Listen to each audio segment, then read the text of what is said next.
Agradezco mucho la invitación, agradezco mucho la gestión también directa que tuve con Espacio Cultural San Lázaro a partir de la intervención del maestro Mar Cortés, a quien agradezco.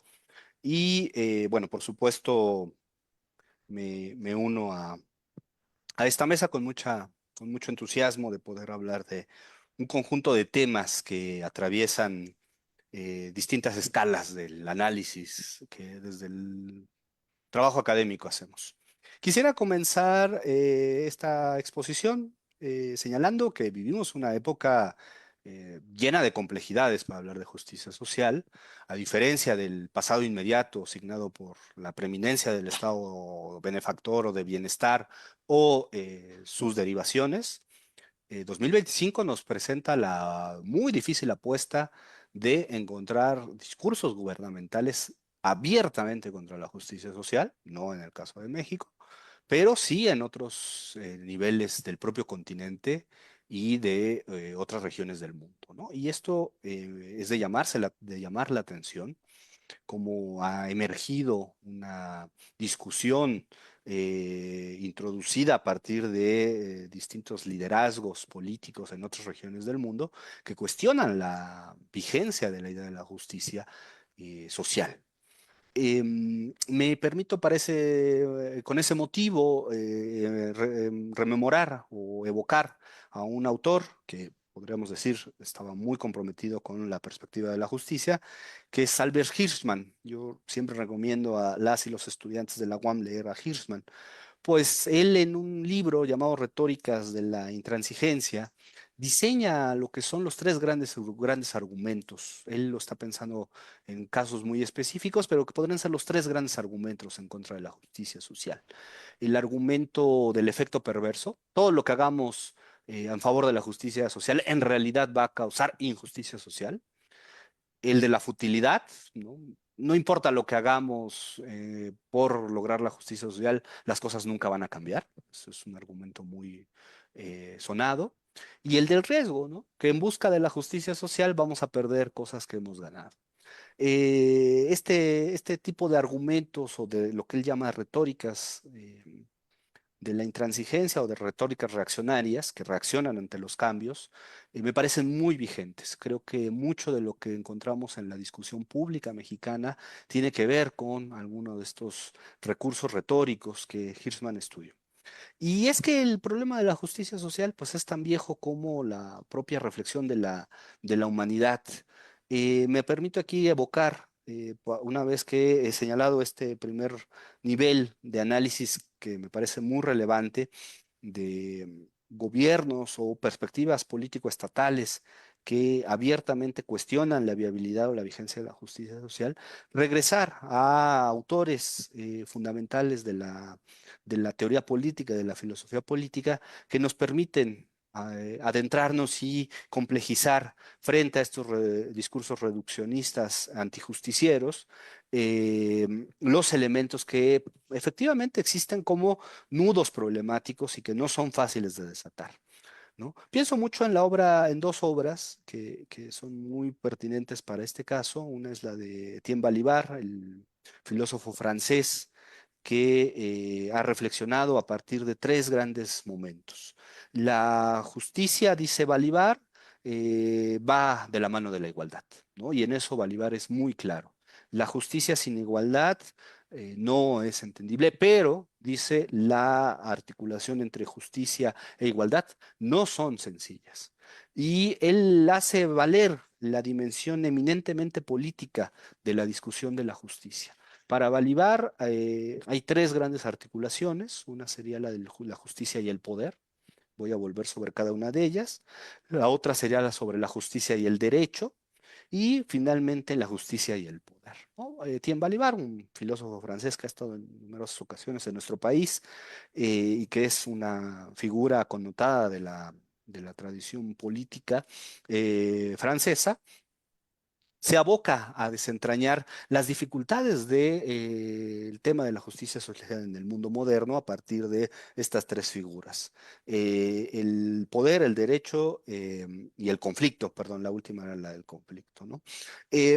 Con Justicia y Poder, Balibar se mete a un autor que es fundamental en la filosofía para comprender la temática del día de hoy, que es Jacques Derrida. Jacques Derrida escribió un libro maravilloso llamado Fuerza de Ley, el fundamento místico de la autoridad, en donde cuestiona o trata dice él, de deconstruir la relación entre justicia y derecho a partir de la idea de que la justicia es algo más que las leyes. Citando a Derrida en una frase muy sintomática de esta idea, dice en Fuerza de Ley, el derecho no es la justicia, el derecho es el elemento del cálculo, y es justo que haya derecho.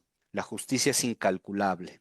Exige que se calcule lo incalculable, y las experiencias aporéticas son experiencias tan improbables como necesarias de la justicia. Es decir, momentos en que la decisión entre lo justo y lo injusto no está jamás asegurado por una regla, ¿no? Esto es el texto de Derrida que Balibar regresa a releer para decir, ojo con justicia y derecho, ¿no? No necesariamente el derecho cumple con el ideal de la justicia y siempre hay algo que escapa a la normatividad, ¿no? Entonces, por ahí lleva una primera discusión, ¿no? Sobre los órdenes legales, su legitimidad y su capacidad efectivamente de realizar el problema de la justicia. Después, con Justicia y Derecho, Bolívar entra a discutir básicamente con un filósofo alemán que es Hegel, y un poco complejiza efectivamente el hecho de la relación entre individuo y comunidad que existe al momento de plantear el problema de la justicia, ¿no? El problema de la justicia siempre tiene un cariz de expresarse individualmente, pero estar atravesado por normas y reglas comunitarias de las que todas y todos hacemos parte, ¿no? Finalmente, en Justicia y Poder, de Balibar hace referencia a la obra de Karl Marx, empieza justamente refiriendo a que si Marx denota algo con su estructura, con su escritura política, es el hecho de la ausencia de justicia, la injusticia, ¿no? ¿Por qué traigo a colación a Balibar con estas tres referencias? Porque me parece que el día de hoy estamos entrando a un periodo en donde algunas de las maneras de anudar justicia y poder, justicia y derecho y justicia y conflicto, van a cambiar o están cambiando, de hecho. No solamente por el agotamiento de una forma de organizar la economía, la forma neoliberal, que la forma globalizada, abierta, casi sin restricciones, aunque tenía algunas de ellas, sino sobre todo porque las propias sociedades están expresando diversas maneras de concretizar o de cristalizar los anhelos de justicia. Me permito referir aquí a dos elementos más sugerentes que son importantes. Por un lado, una tendencia que ha concentrado el problema de la justicia en el Estado, en la idea de que el Estado es el garante y que efectivamente es muy importante, pero que siempre puede incurrir o sucumbir a la idea de que la justicia es solamente la redistribución de los bienes económicos. Digamos, este modelo ya está probado durante el siglo XX, que esencialmente tendría que ver con esta capacidad de la comunidad política de redistribuir la riqueza producida colectivamente. Y en términos recientes hay versiones postestatales de la idea de justicia. Y el día de hoy tenemos esta argamasa. Por un lado, la necesidad urgente de la redistribución, que me parece que es evidente y nadie podría negarla, digamos, si está convencido, pero también de la insuficiencia de la pura redistribución o que la pura redistribución nunca es pura, que siempre está articulada a otros nudos, como fuese el poder, el derecho y el conflicto, que era lo que Bolívar decía.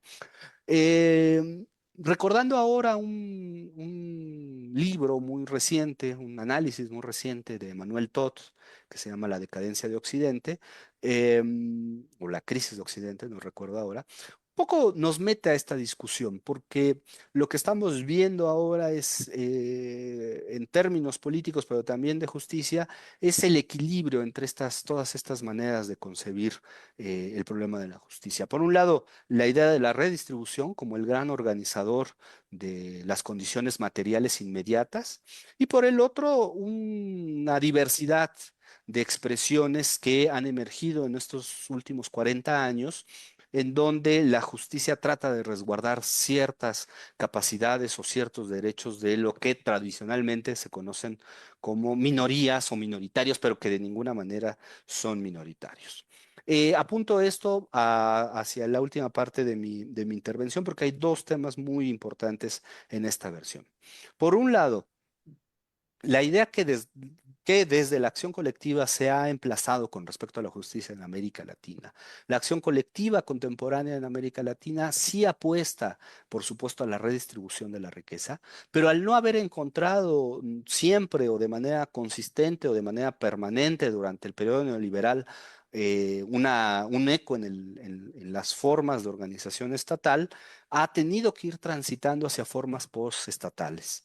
Y aquí hay una palabra que ha ganado mucho terreno en la acción colectiva, en los discursos de la sociedad, no en los discursos académicos, no en los discursos jurídicos, no en los discursos de las élites políticas, que es el de la dignidad, ¿no? La justicia tiene que implicar elementos de dignificación.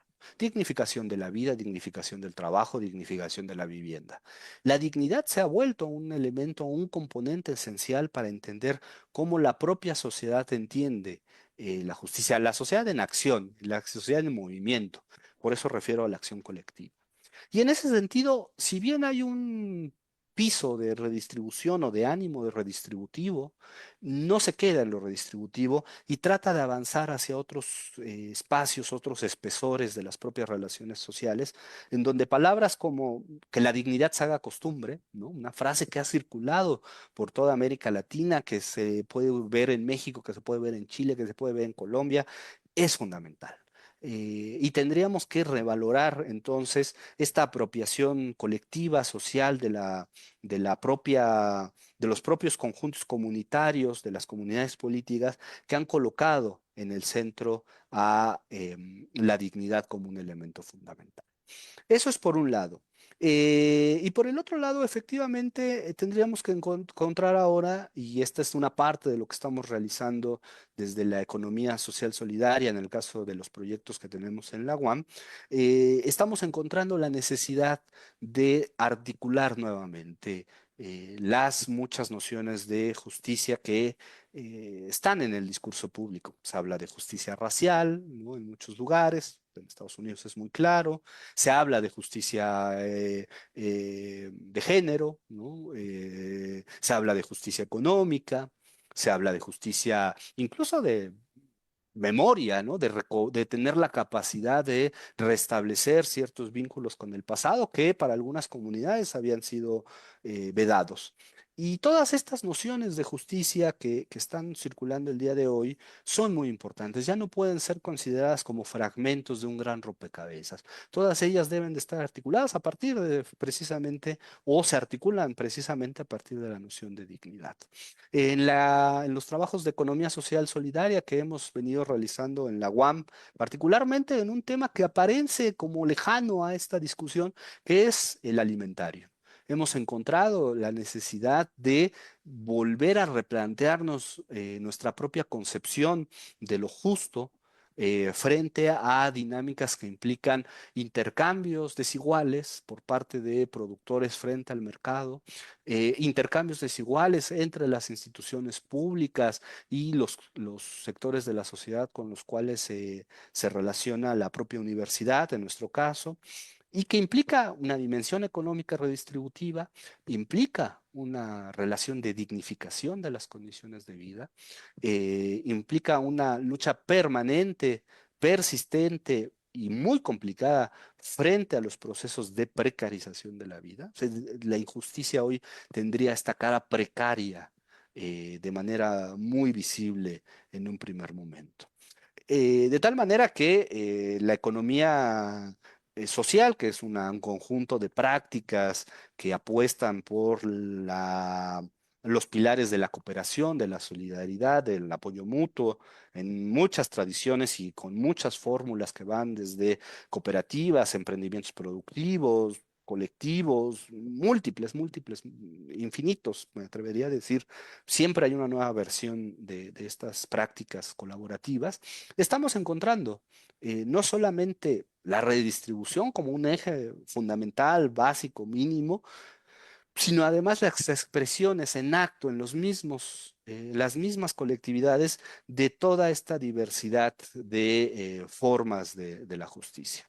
Ambientales, evidentemente hay en el trabajo de la economía social solidaria que realizamos desde nuestra universidad, la UAM, hay una dimensión ambiental fundamental, ¿no? Las y los productores están expuestos a grandes cantidades de agrotóxicos, por ejemplo. Económica, ¿no? Un intermediarismo voraz, un intermediarismo brutal que precariza el trabajo. De género, ¿por qué? Pues porque había tradiciones o había reglamentaciones del pasado que tienen todavía mucha presencia, por ejemplo, las mujeres en su capacidad de sujetos de derechos frente a los ejidos, es algo que nos hemos encontrado en múltiples ocasiones.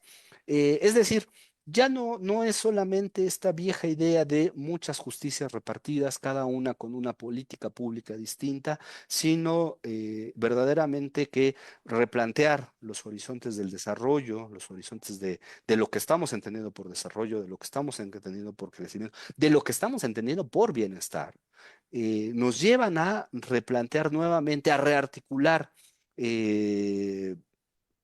todas estas nociones de justicia, que ya no es un equilibrio entre muchas justicias, cada una limitada con sus propias fronteras, sino una articulación mucho más generosa, mucho más persistente, mucho más profunda.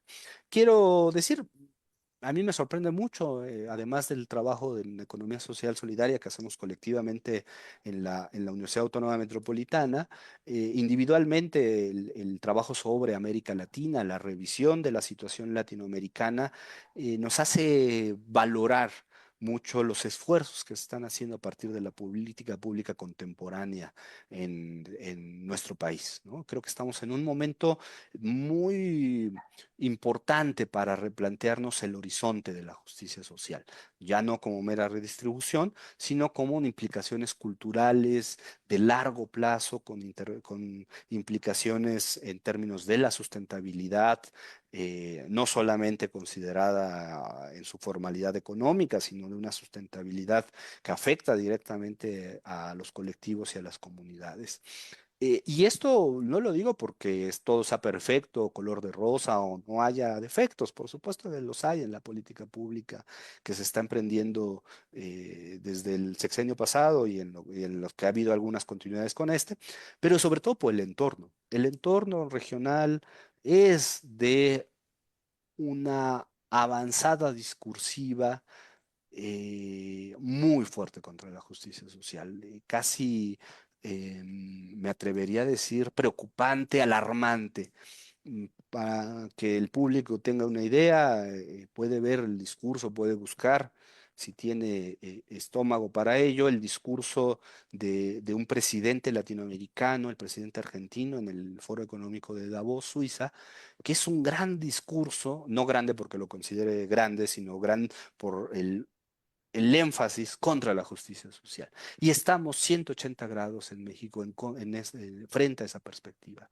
Sí hay horizonte de justicia, por supuesto, es horizonte inacabado, la justicia es un concepto histórico, lo sabemos, tiene ciertas relatividades, ha ido cambiando, seguirá cambiando, seguirá transformándose. Digamos, estamos en un momento en el que están convergiendo los ánimos de la sociedad con los ánimos de la política pública. Insisto, el espejo del continente nos dice mucho de que estamos avanzando en algunos rubros. Yo pongo el rubro de la economía social solidaria en este espacio porque es el que conozco. Hace falta, por supuesto, una política pública que fortalezca a las comunidades, que fortalezca a los colectivos, que fortalezca a las cooperativas y a todo tipo de emprendimientos. Por supuesto que hace falta, pero existen y están vivos y están considerando la justicia de manera integral, totalizantemente. No la están considerando parcialmente. Bueno, llego al minuto 19 de mi exposición y para cumplir con el horario que nos habíamos acordado, pues concluyo aquí solo diciendo que, bueno, la justicia es un día, es de todos los días, digamos, ¿no? Tendríamos que volver continuamente y particularmente a esta noción de dignidad que le está dando sentido en los últimos tiempos. Muchas gracias, maestro Pedro García, y yo concluyo por acá.